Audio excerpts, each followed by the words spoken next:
Hello, everybody, and welcome to a special edition of My Take.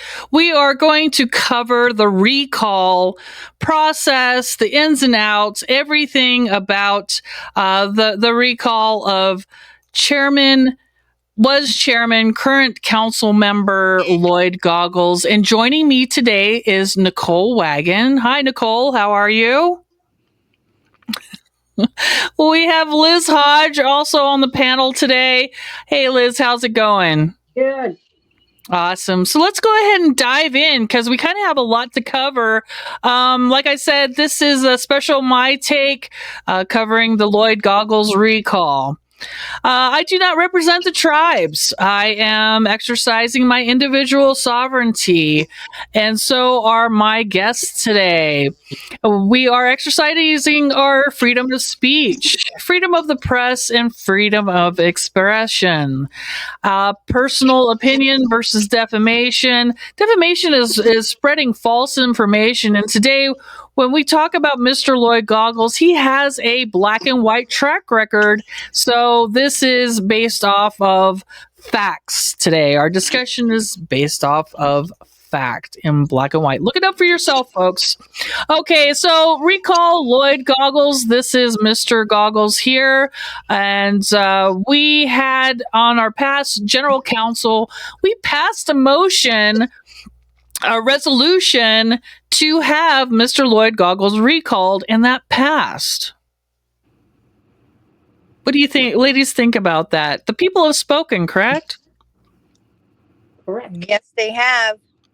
We presented all the facts at General Council and open discussion, and it passed. Exactly. And so I have on here, tribal members should receive voting ballots within 30 days.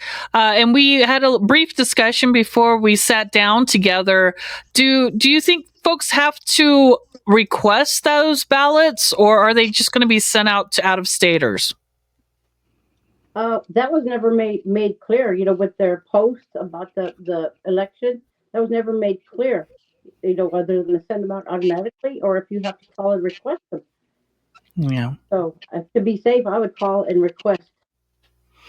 Yes. Let me get the secretary's number out here just for folks. That is the secretary number. I'll flash it up every once in a while as to not cover up my special guest, Liz Hodge. All right. So, and also the next person up would be Mr. Jesse Crispin. Now, during the election period, that was a pretty close call. If I recall correctly, it was pretty close between Mr. Lloyd Goggles and Mr. Jesse Crispin. Now, which one is Jesse? He's the one on the right? Left. Okay. So Mr. Jesse Crispin is the gentleman on the left.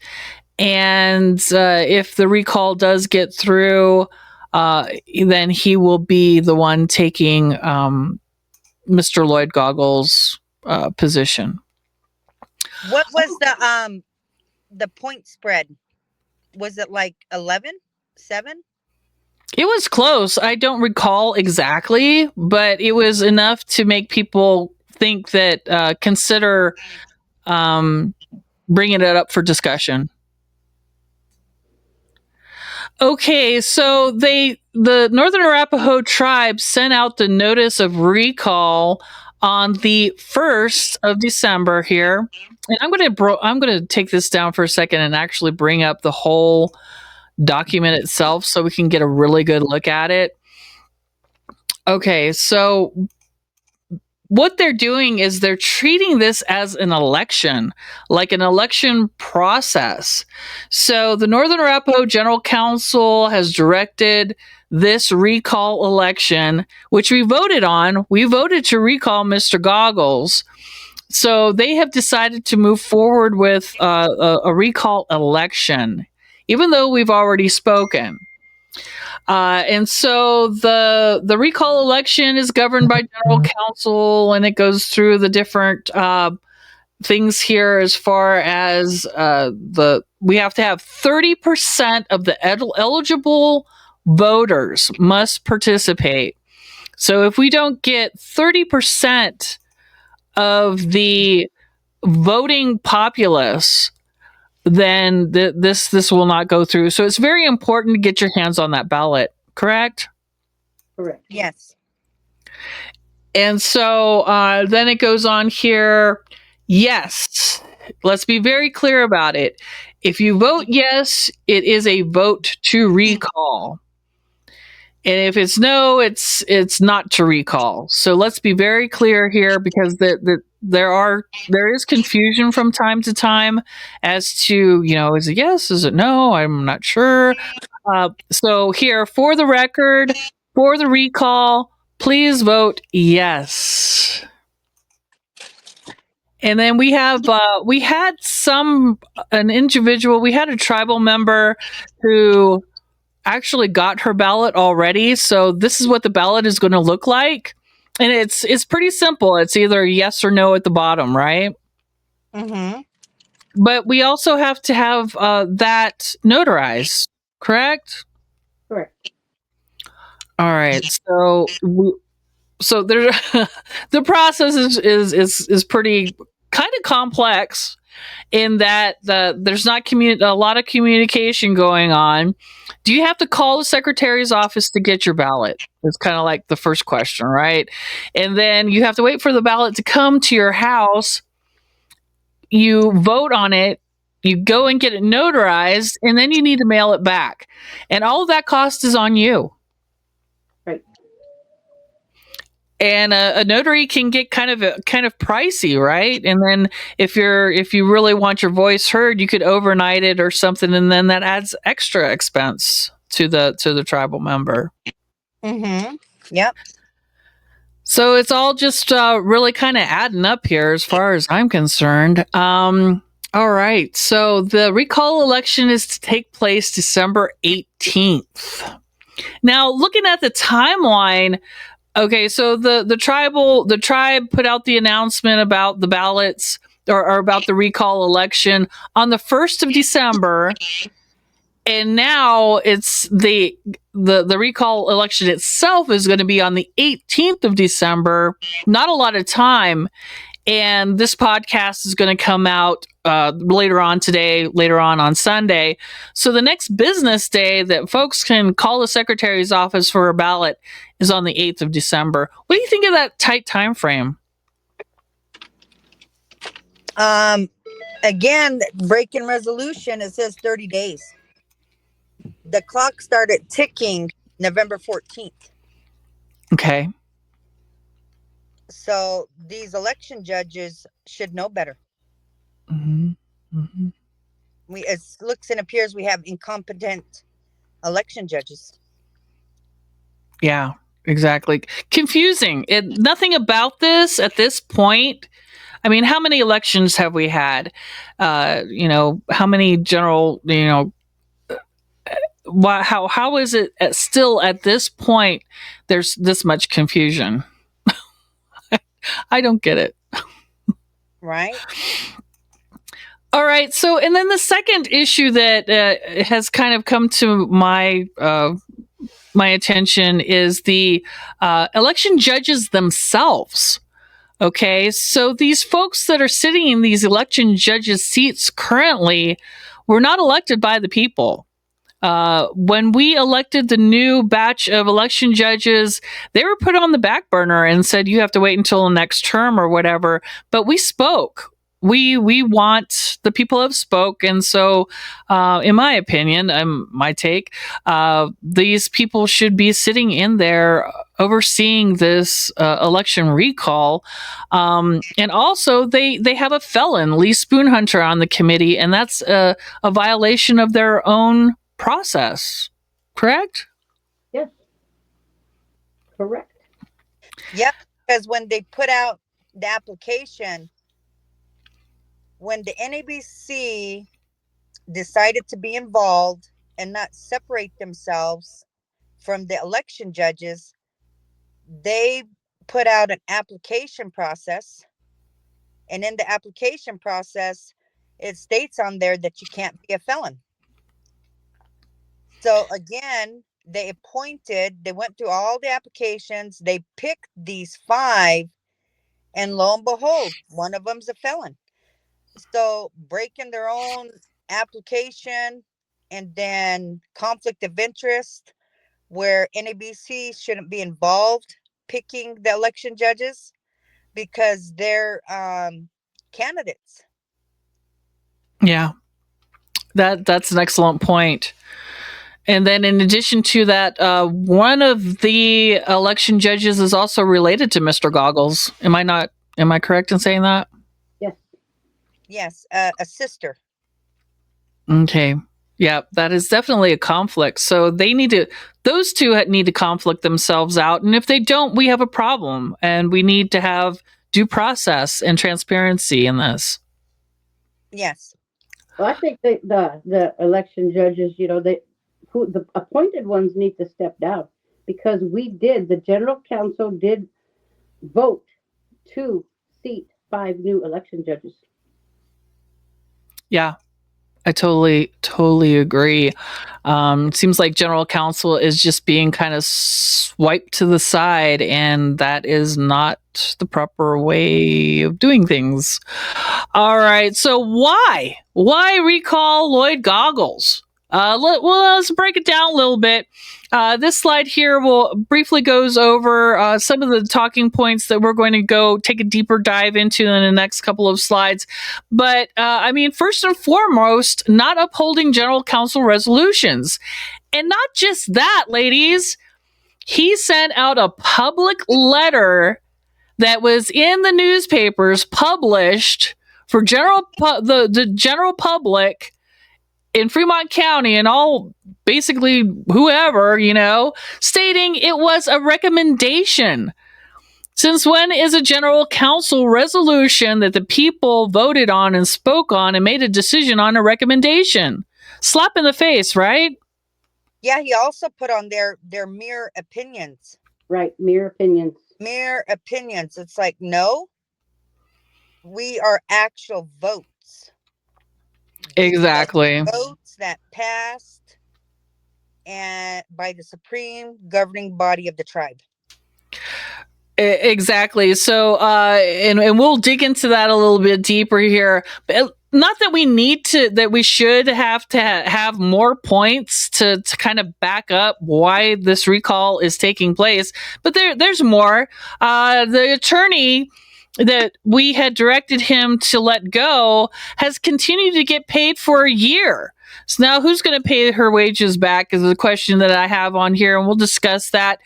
Staggered terms referendum mess happened during his watch, and we're going to dig a little deeper into that dumpster fire.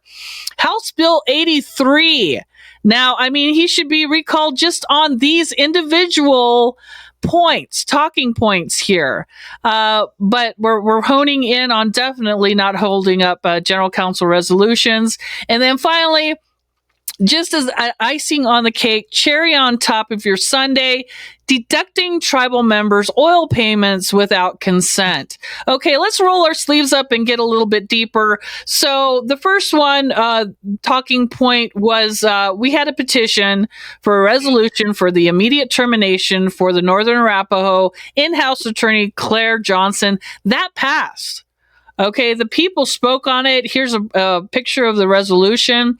All the documents that you see today, folks, are going to be hung on our Facebook page. So please feel free to go there. Look at the PDF yourself. All right, so the verbiage of the petition is here on this slide.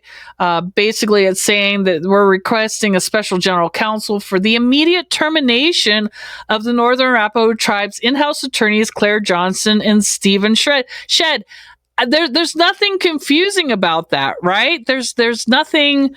You guys made it very, very clear in what this petition was all about, right? And this resolution. It's not complicated. No, we had 180 plus people sign that petition, right, Liz? Mm-hmm. Yep. Exactly. And then some of the reasons why and this is nothing personal. It's not a personal vendetta. This woman, we had some serious issues with her decision making and the way she was doing business and the way she was moving around.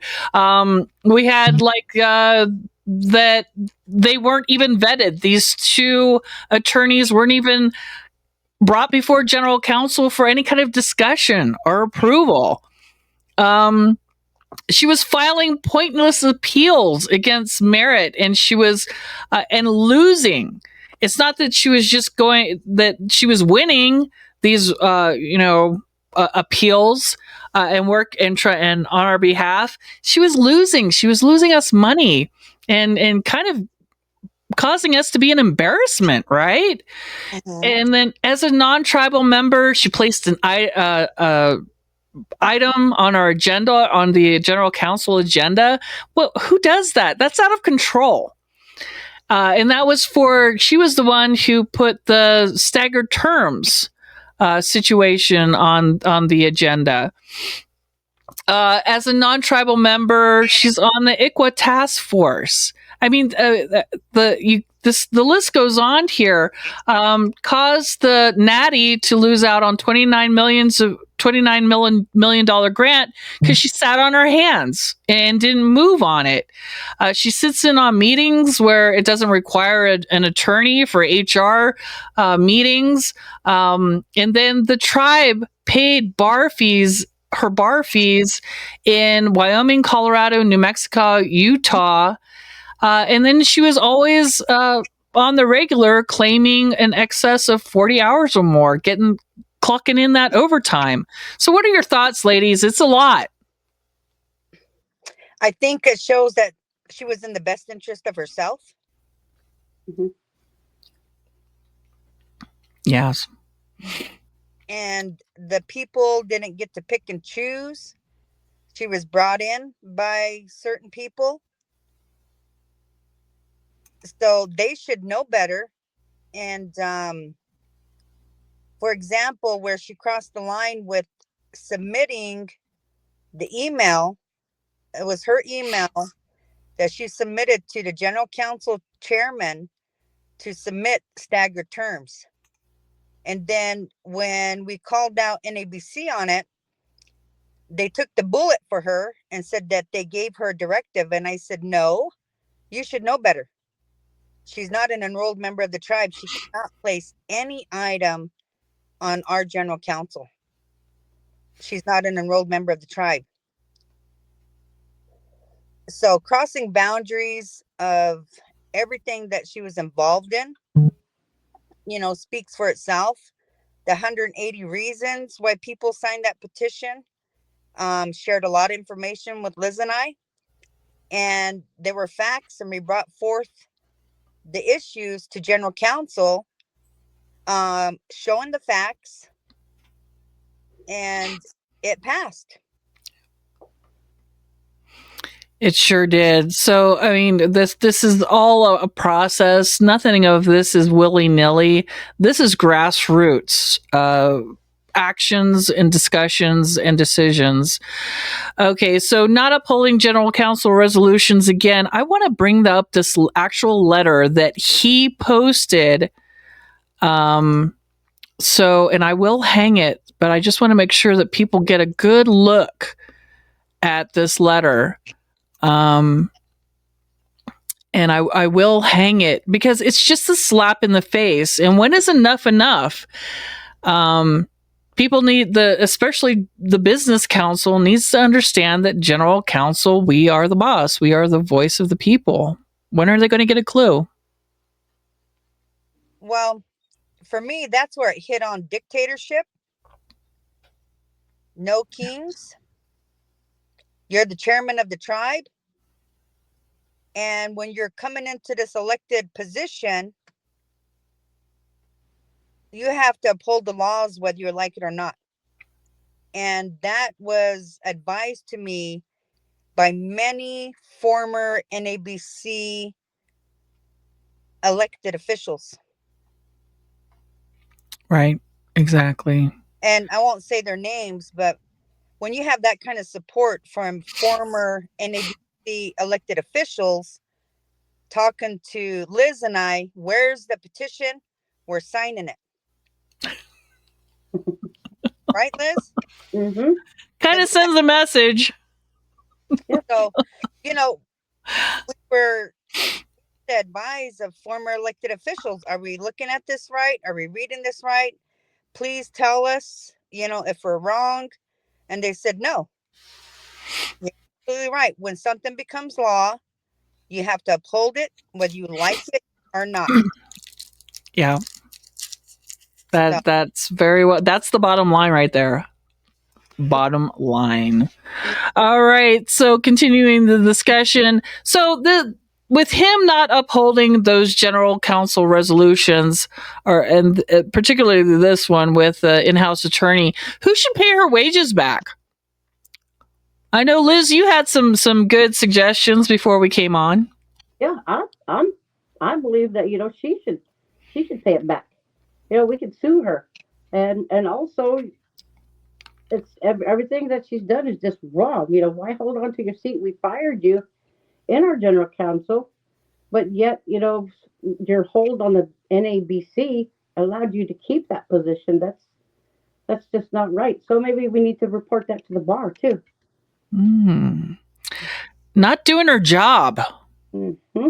Yep, we're broke the line of ethics. Mm-hmm. Something to think about moving forward, because this was a downright train wreck. Mm-hmm. Yeah. Oh yeah. All right, we're going to move on to the infamous referendum vote. If people remember this dumpster fire that happened for the NABC staggered terms, this is something that the business council took it upon themselves. They goaded the in-house attorney to put this on the general counsel agenda. She was not authorized to do that. She is not authorized to do that at all.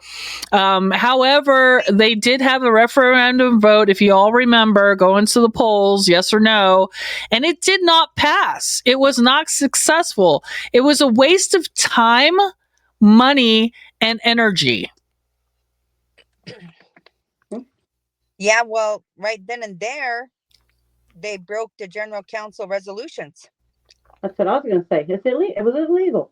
It was illegal. They didn't make an amendment. The term referendum vote does not exist in 663A. You can look it over back and forth. The vocabulary does not exist.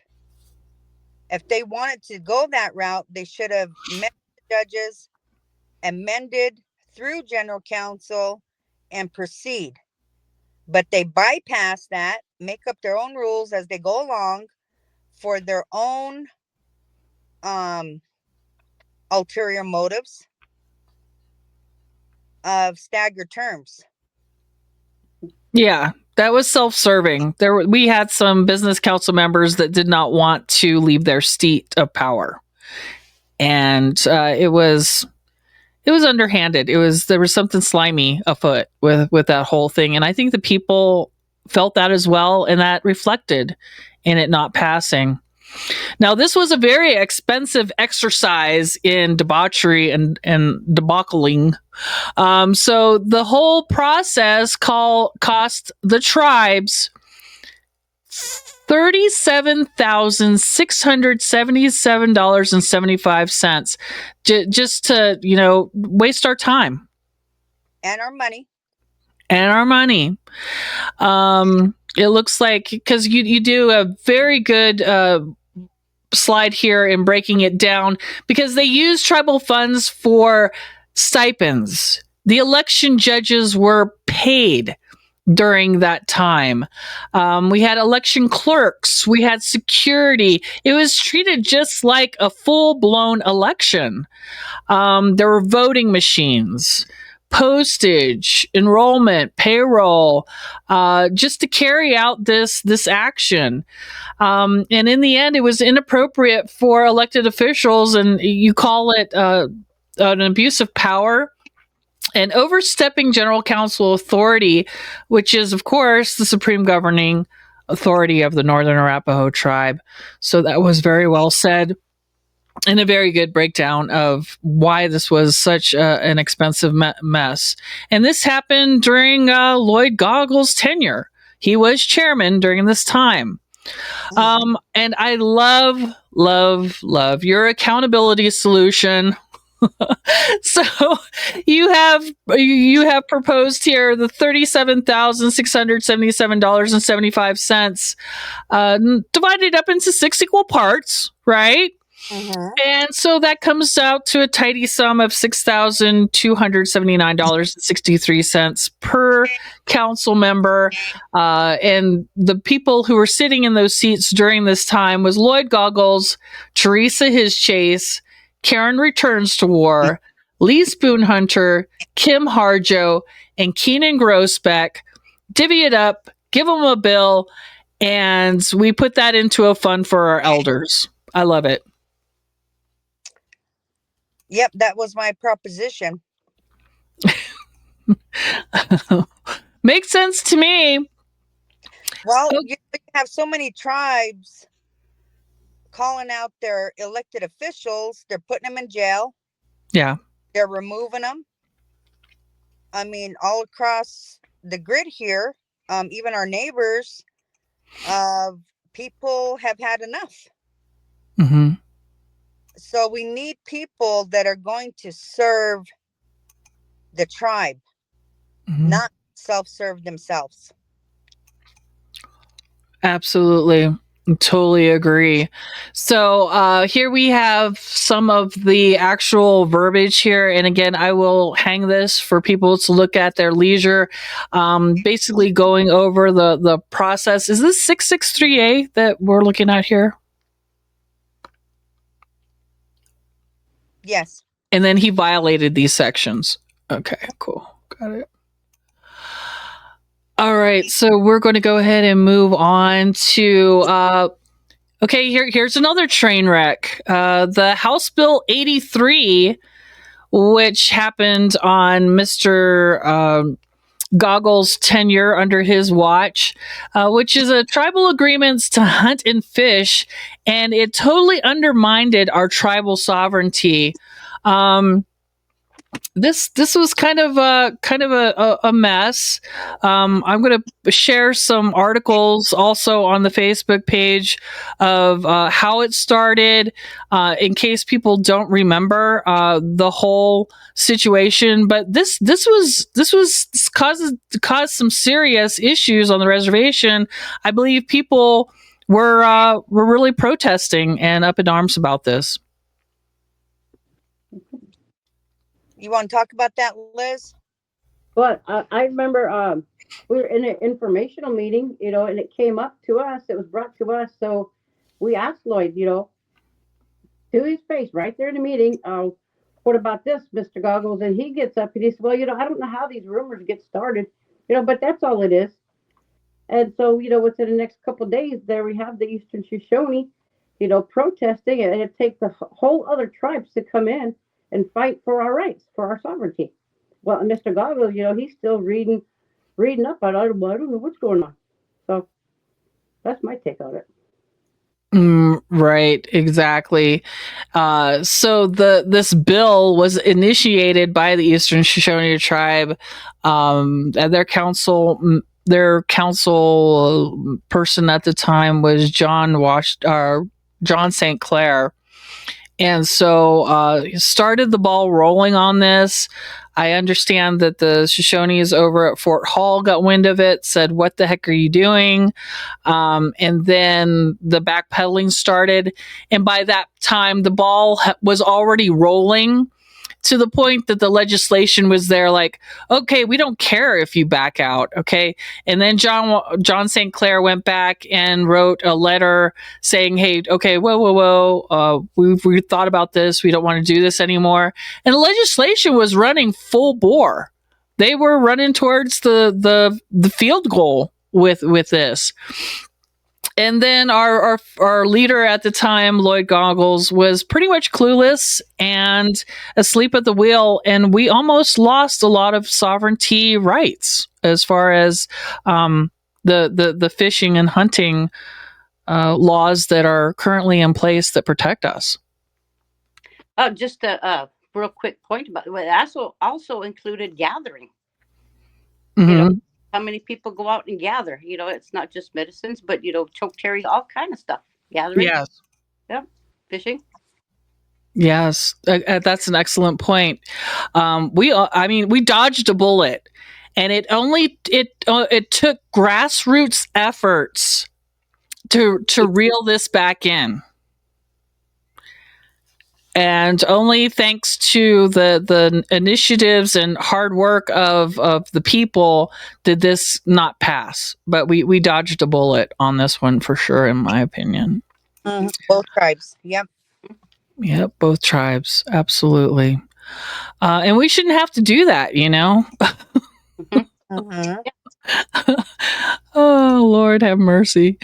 All right. So moving on, I'm going to finish out with taking tribal member money without consent.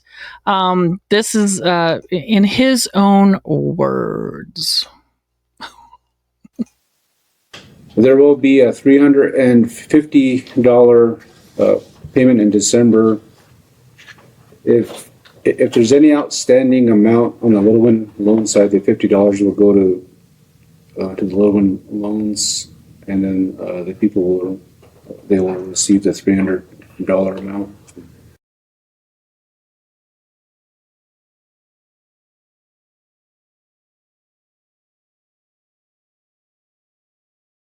So I have on there, there's no court order saying that you can garnish our checks. There was no letter put out that, hey, we're going to, there's nothing consensual about this. If you had a balance with Little Win loans, they're taking your money. Yeah, wouldn't it be interesting that they should refund every tribal member of every check that was given $50? Yeah. That's what it should be. That's how it definitely should be. I'm not sure we can move these initiative forwards. We have great ideas, and that's the way it should be done. I'm looking forward to seeing how we can move forward and actually make some of this righting the wrongs happen.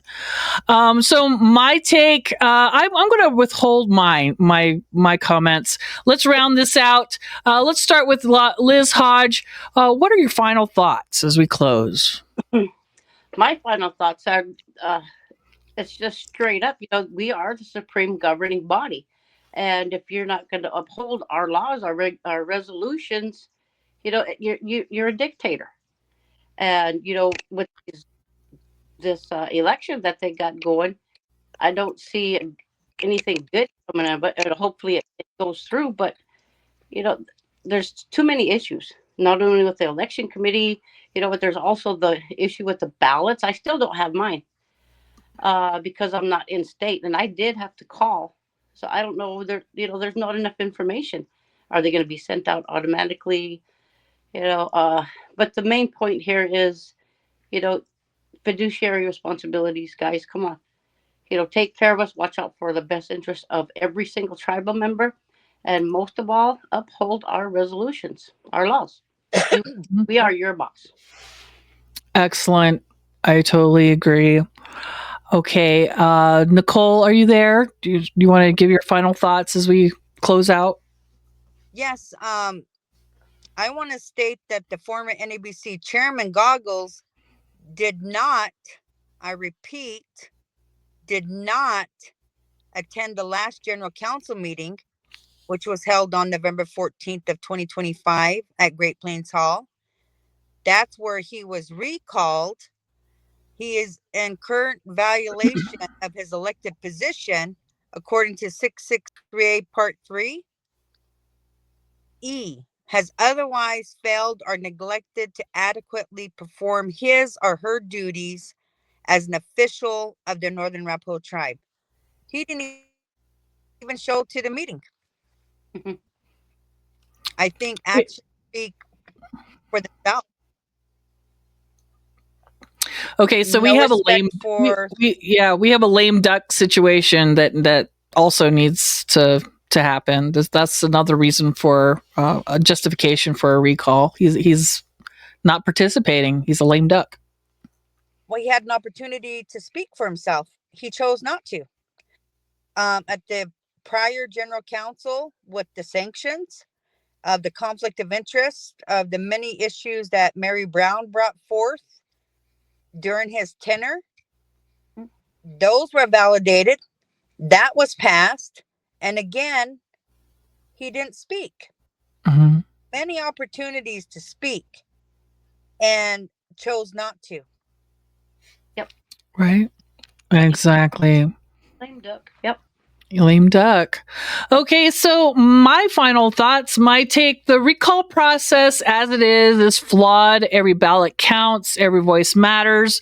We need to demand due process. The business council chairman can and should flex his authority as chairman. They can take care of Lloyd Goggles removal through their internal processes and save the tribe money. The people have spoken. Do your jobs. Any last words before we sign off? That's it for me. Thank you. Awesome. Thank you guys for joining us. Until next time, stay safe out there, all my relations.